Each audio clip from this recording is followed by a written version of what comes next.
boy, the state of journalism this day is something else. Hey everyone, this is Kevin, the failed journalist, and let's talk about something that you would think my channel would be about a little bit more, but actually isn't. Let's talk about actual journalism for a change. Now, I named my channel The Failed Journalist as kind of like a little bit of an in-joke. I was dealing with a lot of online bullying and harassment from, for lack of a better word, a bully who nicknamed me The Failed Journalist because I would sometimes make mistakes in news that I reported. Now, not often. The guy wanted to act like, this was like a reoccurring thing. Dude made a couple videos that were legit, but for the most part, he was just nitpicking about things that frankly didn't matter. But I kind of made the channel named The Failed Journalist as kind of like a big jab at him, and also because it's a little ironic. I mean, I call myself The Failed Journalist because failed journalists usually show up on YouTube. And yet, I actually have had a pretty successful journalism career, all things considering. Maybe not up to the Chris Wallace standards or the Dan Rathers. Actually, that's probably a bad comparison. Forget Dan Rather. I'm not a Walter Cronkite. Does anyone even know who that is anymore? I don't know. Look it up. That's what Google and Bing are for. But I do write for publications when I'm not doing YouTube. And, I'm not going to tell you what publications I'm out there. Nevertheless, don't worry. They're out there. Some of you have actually found my articles and say, hey, is this you? It's like, yeah, that's me. So, I actually do write for publications. I just don't want them to mix with my YouTube career. It's just, it's kind of a strange thing, but if you're going to be a journalist and a YouTuber, you have to kind of keep the things a little separate unless they're under one corporate umbrella, which this is not the case, so therefore YouTube and journalism stay separately. But I am frankly amazed sometimes when I look at certain articles and I read them and it's like, this is not journalism. This is either very, very incompetently written, or it's outright activism, or it's a bait and switch, or it's literal clickbait, or sometimes in the case like we're about to show you, it's teasing you with a legitimate story that is somewhere in the article, but you have to work to get to the part that you actually want to read because the writer has other things that they think are more important. Now, when I went to journalism school, there were 3 things that you needed to do. 3 key things. First, you had to have a catchy headline because a headline is what's going to draw someone in. For example, if I wrote an article about these Shenmue capsule toys and I said, man has 4 toys, nobody's going to read that article. It does not grab your attention. But if I say, man has toys that sell for over $1,000 on eBay, and these do sometimes, then you've got a headline. That is an article that someone would want to read. So the first thing you got to do, have to have a good headline. Second thing, you have to prioritize information. Whatever that headline is relating to, you have to make that point early on, like one of the first 2 paragraphs. Because here's a funny thing, and granted, this comes from the newspaper days, so it might be a little outdated now, and I'm going to say that because of the way the article we're going to look at is formatted.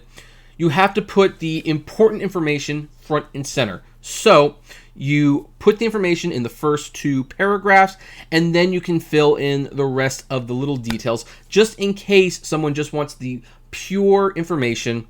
They can get it right away, and they can move on to the rest of the newspaper. Now, we live in a primary digital age when it comes to news. I think if there's one thing you can say that really has gone all digital for the most part, it's the news.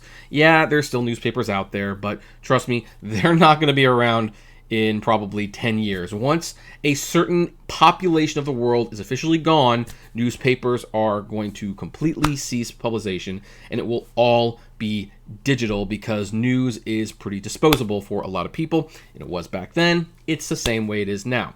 So one of the things that online news articles have done is they now have key points. They now actually take a lot longer to spell out the entire story in the article itself. However, they will include the key points up front for those who just want the bullet points, and then if they are intrigued enough by the bullet points, they will continue reading the article. And it stands to reason that the bullet points also have to be related to the headline. And then the third thing you do is you stay objectional. You don't mix your personal opinion. You don't use adjectives. You use very basic words that can be neutral. Basically, you keep your opinion out of the news article.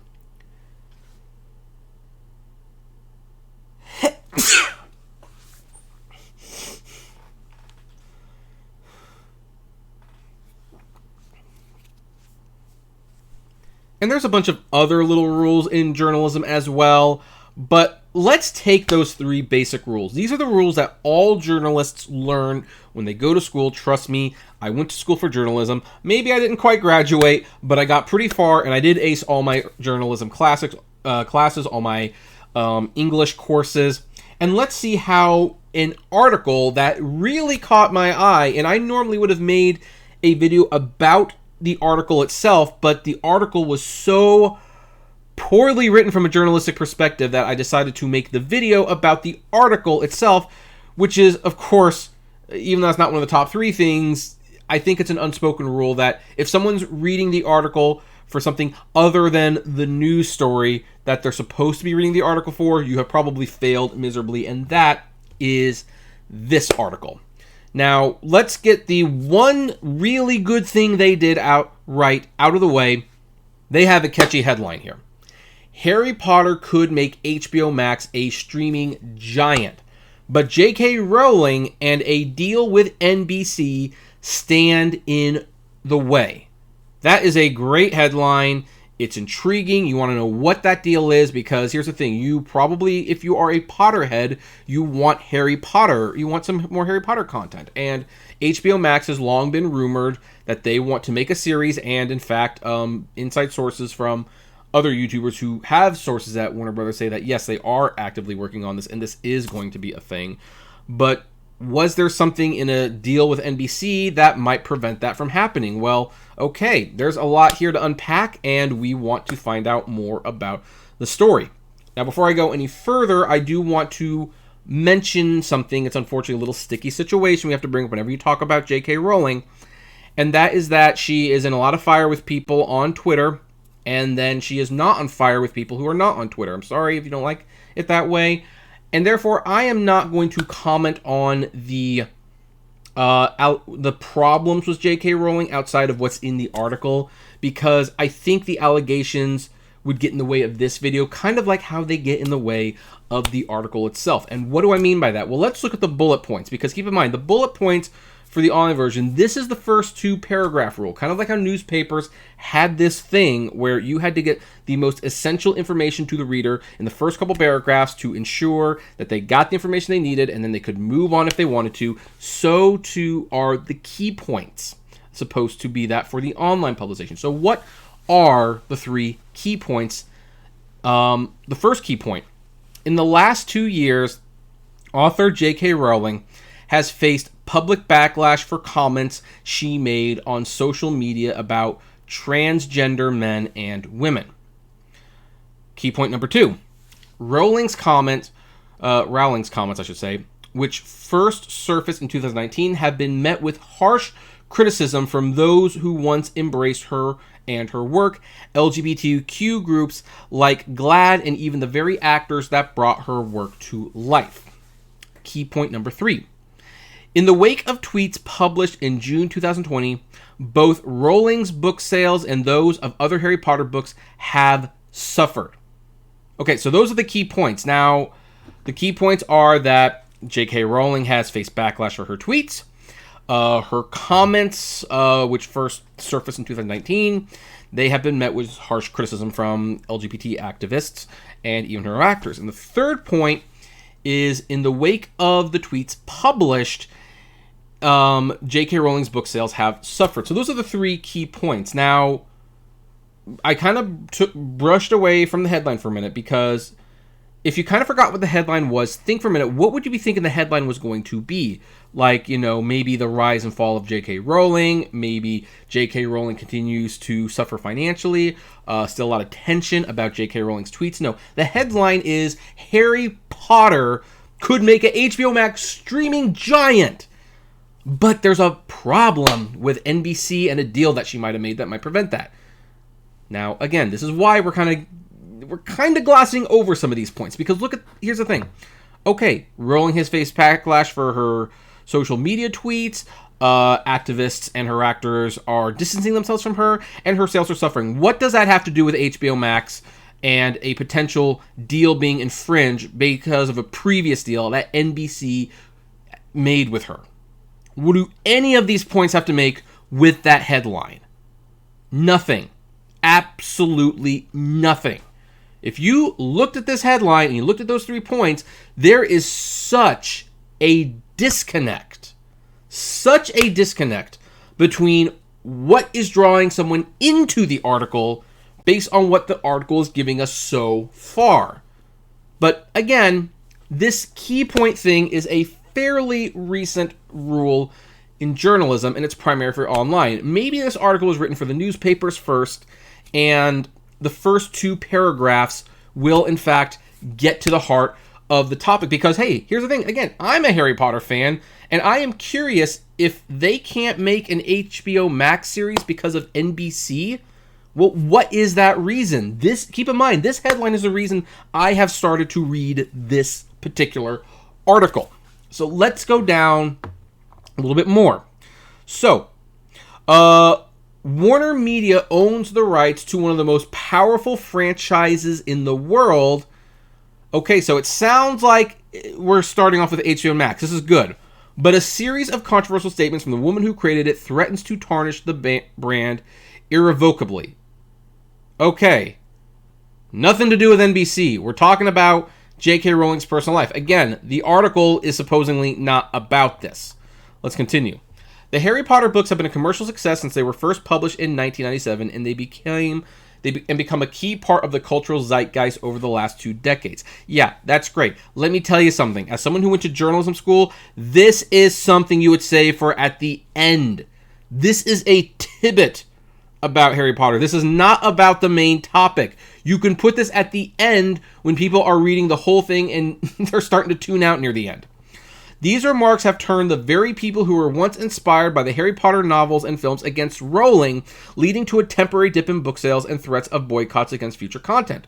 Again, what does NBC have to do with this? Absolutely nothing. Heck, they haven't even mentioned HBO Max. I mean, they've kind of alluded to it in this sentence right here, which isn't very dark now that I look at it, but they aren't actually dealing with the subject line. So let's continue. These fans, including members of the LGBTQ community, helped the franchise garner more than $9 billion at the box office over the course of 8 films and led to the sales of more than $500 million of Rowling's Harry Potter books. Okay, here's the thing. First of all, this is, believe it or not, this is kind of an opinion to a certain extent. Maybe this one, because this including members of the LGBTQ community, like they contribute to the books. Now that's probably like a duh, of course they did, but there's no statistics here. That's basically an opinion which shouldn't be there. This sentence would need to be removed to add to these 9 billion and 500 million copies, even though it's most likely true. Also, it doesn't matter because, again, this is something you normally include at the end of the article because it's not important to the main topic of HBO Max and why NBC might prevent them from making a show. Like, we are now 4 little paragraphs into this article, and there is nothing connecting it to the title. Absolutely nothing. Let's continue. There has been speculations for months that Warner Media would utilize the franchise to bolster signups for its fledgling streaming service, HBO Max. After all, Disney's streaming platform Disney Plus has seen great success from transitioning its blockbuster Star Wars and Marvel franchises into digital series. Now, this sentence I would also like to say is also kind of stating an opinion because it's allegedly, because Disney Plus has not released numbers on these series, so that's actually not a definitive fact. But at the very least, this sentence, 5 paragraphs into the article, we're finally getting to what this article might actually be about. So, let's see here. Rumors have circulated that AT&T owned HBO Max could launch a TV show based on the books or turn Rowling's co-written stage play, The Cursed Child, into a feature-length film. By the way, I would love that latter half, especially since the actors are all grown up. Fortunate thing about that is that, well, Alan Rickman wouldn't be part of it anymore because he is no longer with us, unfortunately. And hopefully they could hurry if they plan to do that, because Maggie Smith, she's no spring chicken herself. However, Warner Media in January quickly squashed reports that a show based on the beloved book series was coming to HBO Max. Now let's talk about these three things. Okay, aside from the fact that this, Disney Plus turned Star Wars and Marvel franchises into digital great successes, that's technically an opinion. These three paragraphs, you're on the right path. You're on the right path. However, I want to add, you're still not actually talking about what people want to know. You still need to point out, before any of this is said, why NBC might be blocking this from happening. You mention what is the danger in the deal. You talk about the deal a little bit, and then you can talk about this stuff. And then all of this stuff at the top, you can put at the very bottom of the article. Let's see. Maybe we're finally getting to the NBC part. Still, Warner Media CEO Jason Killer more recently reiterated the company's support for Potter. Quote, "There's this little thing called Harry Potter, which is one of the most beloved franchises," Killer said earlier this month during the Morgan Stanley Technology, Media, and Telecommunications Conference in a session that was webcast. "And we're incredibly thankful to be able to partner with J.K. Rowling, and so I would argue there's a lot of fun and potential there as well." Okay, we're still not at the NBC deal, but again, we're talking about HBO Max at this point, so this is a candidate for being higher in the article. Killer didn't elaborate beyond that, but it stands to reason that Warner Media would seek to dive deeper into the wizarding world. I think that's a fair assessment. The company has also begun to explore this universe in the decades before Harry Potter's birth in its Fantastic Beasts film series. Still, there are two things that may stand in the way of these plans: Rowling and a 2016 licensing deal that gave NBC Universal the exclusive TV rights to the Harry Potter films. Now, okay, finally, NBC has been mentioned. But, and again, we're not commenting on Rowling's comments right now, but let's point this out. Rowling is not standing in the way of this deal happening. Unless she doesn't like the project that Warner Brothers is doing, Rowling is not the problem. They are stating this for reasons that we're going to get into, but she's not the problem, at least not in the strictest of business sense. And the thing is, they kind of know that this isn't a problem, but they bring it up anyway. But hey, we're finally at the NBC part, right? No. We're not. We're at the Rowling conundrum. Rowling's comments about the transgender men and women surfaced in late 2019. So here's the thing. They're getting back on her Twitter comments, which have nothing to do with this story. No matter what they want to say. They're trying to word in a way like, okay, so these tweets are going to get in the way of HBO Max making a Harry Potter series. No, they are not. If HBO Max... well, Warner Media really wants to make a Harry Potter series or spinoff on HBO Max, all they got to do is make a deal with Rowling, and they can do that. The reason this article wants to make it into a thing is because Rowling would be paid, and a lot of Harry Potter fans, maybe justifiably so, maybe not, I'll leave that up to you to decide.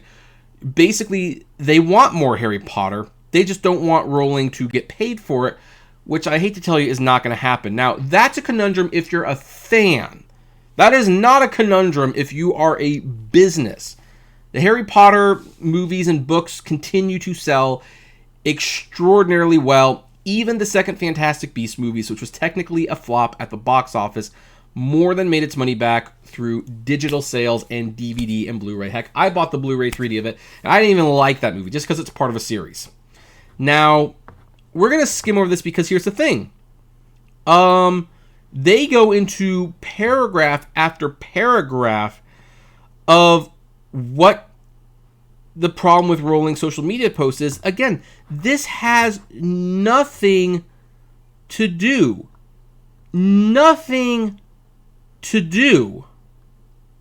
with the NBC thing. Absolutely nothing. Like, look, never mind a few paragraphs. We are... How far are we? We're like 65% through the article. And we haven't even gotten to what the headline wants to talk about.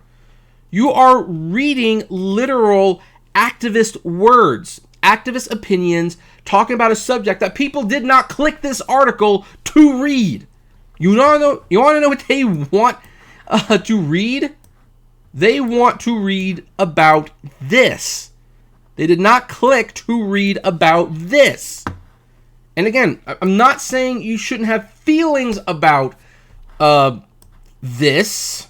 You probably should have feelings about this. Heck, if I were trans, I would have opinions on this. But this is not why people are clicking on this article to read it. They are clicking for this.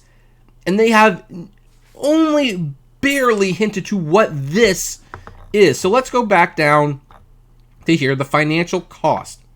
Now, here's the thing. Then, the financial cost. Rowling's reputation isn't the only thing taking a hit, particularly after she posted a number of comments that have been dubbed anti-trans. And now they're talking about book sales. What do book sales have to do with HBO Max and NBC or Peacock or any streaming service or the box office? Book sales. Like, this has nothing to do with the topic at all. Like, why is it in here? Because, oh, guess what? Right after Rowling made these comments, shock, the book sales slipped a little bit. They dipped about 7.7% apparently. But then, in the long run, they rose 16% shortly afterwards. So basically, Rowling wasn't hurt. Now, why is this important to the article? Well, because if you're an activist and you want to make Rowling look like a bad guy, or that Rowling should be maybe canceled or not be part of this show, then you're putting it in there basically to, say, yeah, just let you know she's still making money. But again, book sales, her tweets, none of this is why people are clicking to read the article. They're clicking the article to find out what might prevent, why NBC could prevent HBO Max from making a Harry Potter show. Or actually, the headline says a streaming giant, because it should be mentioned that this could also allude to the movies, which were briefly on HBO Max, but then moved to Peacock shortly afterwards. But again, none of this, really almost none of this, has anything to do with that. Like, this is why people say that, journalism isn't journalism anymore. It's activism, because we're reading a bunch of statements from someone who is trying their darned hardest to make you hate J.K. Rowling, that she should not be making money. And again, I'm not here to argue that. Totally not here to argue that. That's kind of besides the point. My point is, I'm reading this article for specific information from a headline, and I'm 60% or more into it, and they haven't actually given me the information what I want to hear. I don't have the information I need yet. So let's continue. Still, the controversy could come back to haunt AT&T. When it was reported that HBO Max might be making a new Harry Potter series, ardent fans who traditionally would have clamored for more Wizarding World content were torn. As much as they would like to see additional content, they didn't want to reward Rowling's recent behavior with their wallets. And again, if you can't read the old Harry Potter books, or you can't watch the movies because of things she said, you know what? That is totally up to you. I personally do not have an issue with looking at old material from people who are not the greatest people in the world, because I know that there is a separation between the artist and the art. I know that the artist puts a little bit of themselves in the art, but guess what? I have friends that I disagree with strongly in some cases. And if you're going to start canceling art because you don't like the person who made it, guess what? You're not going to have a lot to read. You're not going to have a lot to watch. Not going to have a lot to play. Some people can't do that, and you know what? That's their choice. But, that's my position. But again, it doesn't really matter, because that's not what this article is supposed to be out. Like look at this. They're sharing tweets about people who want more Harry Potter stuff, but doesn't want Rowling to get paid. Who cares? What about the NBC deal? What about the NBC deal? Well, look, here it is. Under an unbreakable vow, we are 2 sections away from the end. We are about 75%, maybe 80% through the article. And, now we're finally getting into the meat and juice. So here's the thing. Aside from Rowling, not aside from Rowling. Rowling should have been the secondary topic in this, because that wasn't what the headline promised to talk about. It promised to talk about NBC Universal. NBC Universal is the big deal. And here's the thing. I can guarantee you the CEO of Warner Media does not give 2 squirts of piss about what Rowling says on Twitter. They don't. You know what they see? Harry Potter is going to make HBO Max a big success. That's what they see. Rowling is not an obstacle. And the journalists, I say that word loosely, the journalists should know that that's not the obstacle. But that's what they want to be about when it's clearly not. No. This is the real problem. Warner Media also faces a challenge from a deal it struck with NBC Universal in 2016. It's about 5 years ago. The agreement, worth in the north of $250 million, allows the Comcast-owned NBC to show all of the Harry Potter films on cable until 2025. Warner Media had previously had a similar deal with Disney's ABC network. Because the deal was struck before HBO Max or Comcast Peacock launched, the 2 companies negotiated a pact that would allow them to share the digital rights for the films, a representative from Warner Media told CNBC. This allowed HBO Max to launch last May with all of the Potter films in its digital library. Peacock then took over in October. See, we're actually reading about what it's supposed to be about now. But there appears to be some confusion about the digital rights going forward. Warner Media told CNBC that over the course of the next 4 years, the 2 streamers will continue to swap custody of the franchise. However, a representative from NBC Universal says NBC solely owns the digital and TV rights to the films through 2025, and that there is no deal in place for shared custody of the digital rights. Instead, Warner Media would need to negotiate a new deal to get access to the digital rights of the films. Okay. So Peter Scazy, a founding chairman of digital media consulting firm Create TV Media, said no doubt that AT&T's Warner Media now regrets its decision to license Harry Potter for streaming by NBC Universal until 2025, a decision that reflected a short-term, immediately gain-minded, head-in-the-sand mentality of streaming-first realities. Warner Media earned the immediate bucks, but gave up the long-term marketing punch for HBO Max that only Harry Potter could have given. They will not make that same mistake twice. Once NBC Universal's license is over in 2025, Warner Media will never let go of the Harry Potter franchise ever again, which, by the way, negates all that stuff about Rowling potentially being a problem. Totally pointless. I told you it was not an issue for them. Harry Potter will play the leading role in Warner Media's overall long-term corporate strategy. Now, you would think at this point that maybe there would be some discussion like, okay, so this appeared to have been about the movies. But what about any theoretical TV shows? Would NBC Universal own the rights to that? That would probably be the next step to go with all of this. Like, kind of see, like, if Warner Media wants to make like a Harry Potter series, do they have to wait till 2026 to make it because NBC Universal might have a claim to it? You'd think that would be the next logical thing to go on, but no. Nope. The next step, Waller noted that people feel hurt by Rowling's comment. This is not about Rowling and her comments, and that's not the issue. Is there anything... Look, now, first of all, it took forever for them to actually get to what this article was supposed to be about. But once they got here, does it look like anyone at Warner Media is concerned about J.K. Rowling's comments? Like, what about this one? Like, here is the key sentence there. They will not make that same mistake twice. Once NBC Universal's license is over in 2025, Warner Media will never let go of the Harry Potter franchise ever again. Harry Potter will play the leading role in Warner Media's overall long-term corporate strategy. Does it seem like they are concerned at all about this? No? Well, then why is most of the article about this? I'll tell you why, because this is not a news article.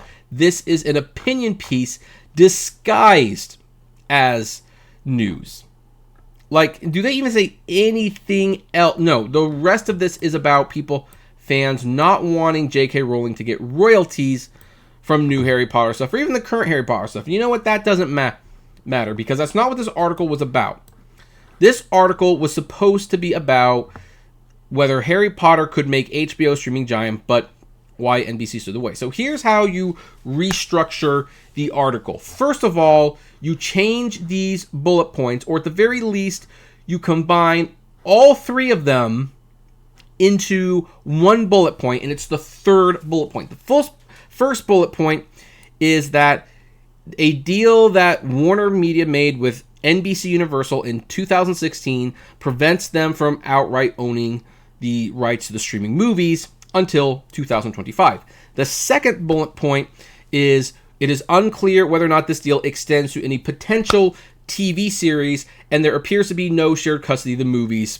And bullet point number 3 is, some are wondering whether or not, J.K. Rowling herself will be a problem going forward, seeing as that she is under intense scrutiny and criticism following recent tweets. And by the way, I even think that shouldn't be there personally, because as we looked at the actual news section of the article, Warner Media does not care what J.K. Rowling is tweeting. But hey, you want to mention this stuff that's going on, and maybe you kind of have to at some point. That's your third bullet point. Instead, they did it all wrong. They made all the bullet points about the controversy and none of them about the main topic. Now, here's the next thing. None of this is up front and center. This is not important to the story. The where is it? The unbreakable vow. This is what you lead with. This is your opening.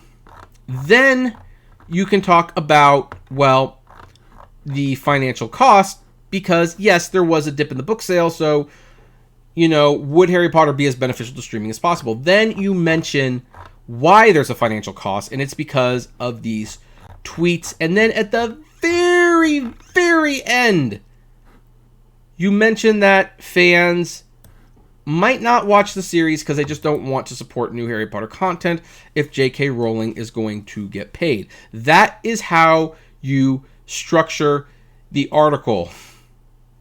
In fact, I really should have done this beforehand. Hold on real quick. 3 hours later. In fact, I should have done this before I started, but it kind of just occurred to me while I was making this video that one of the best ways to make my point is to actually show a revised version of the article itself. So this is the article, slightly revised, not terribly so, because it's not like you're going to be reading it in full, and I'm not going to publish it, but you can visually scan it here. It's the same Sarah Whitten article, and it's revised only so much. So here's the thing. Obviously, the headline is the same because that is the biggest attention grabber of the whole thing. But the key points are a little different. Point number 1, Warner Media wants to use the Harry Potter films to help grow HBO Max, but a deal made with NBC Universal in 2016 prevents the streaming giant from streaming the films until 2024. That probably should be, showing the films, but, whatever. Point number 2, it is unclear if this deal extends to any potential TV series based on the property or future films. And then point number 3, which I still don't think is necessary to the story, but I'm going to throw you guys a bone here. In the last 2 years, author J.K. Rowling has faced public backlash for comments she made on social media about transgender men and women. In the wake of tweets published in June 2020, both Rowling's book sales and those of other Harry Potter books have suffered. In fact, we'll even add, leading some to question the potential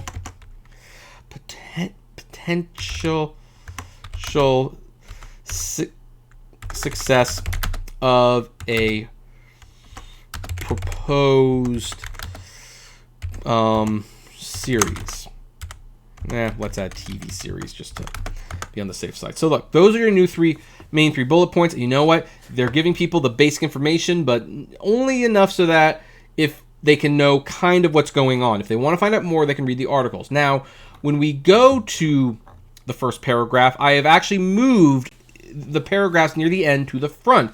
It opens with, Warner Media owns the rights to one of the most powerful franchises in the world, but faces a challenge. In fact, I think we need to take that away. Again, this was done really quickly. But faces a challenge from a deal it struck with NBC Universal in 2016. The agreement, worth north of $250 million, allows the Comcast-owned NBC to show all of the Harry Potter films on cable until 2025. Warner Media. So you see, you're getting the information right from the get-go. And then after that, I renamed one of the sections to Problems in Paradise. And this is where they start talking about the comments that Rowling made. And then it goes into the financial costs because of the lost book sales. And then the problem with Rowling herself and whether or not that would make fans not want to continue watching, not want to watch a potential show. And the final paragraphs say, I felt like I had to speak out because I think it was important to, just out of kindness respect people, I think it's a valuable group I think that needs standing up for. Representatives from Rowling's public relations team declined to comment, directing CNBC to speak with Warner Brothers, but the company's spokespeople didn't immediately respond to CNBC's request for comment. See how much better that flows. It starts with what it's about. It goes into some of the behind-the-scenes problems on why the controversy with Rowling could lead to some financial problems with a potential streaming services, and then it gets into how people feel about her herself. This is exactly how the article should have been the first time. Instead, it was written like this to emphasize the activist action or the activist mindset. This is not journalism. This is not journalism. This is an activist thing going on. You know what's really strange about all this? The article is published by CNBC. Like, what the heck? You're actually writing for the very company whose deal is potentially preventing HBO Max from taking advantage of these movies, and you don't want to, at the very least, brag about it? Like, CNBC, you would think you could get all the information you need because your parent company is getting in the way of this deal, and they could give you all the information that would make for a very compelling article. But no, that is not what Sarah Whitten is actually concerned about.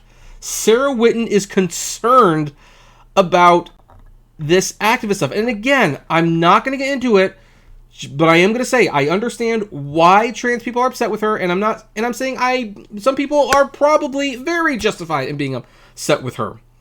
But that's not what this article is about. That's not what the headline promises. This headline is supposed to be about what's going on with Harry Potter's streaming rights, and it takes till almost the end of the article before you even get a whiff of what this is about. This is way too long to go for the article to not be what it's drawing you in for. These bullet points have nothing to do with what you're going in for. And again, I didn't alter much. In fact, more of this could probably be trimmed if we're being honest. But look, much better structure, and that's how it works. And of course, some people are probably going to say, well, Kevin, you're not writing for CNBC.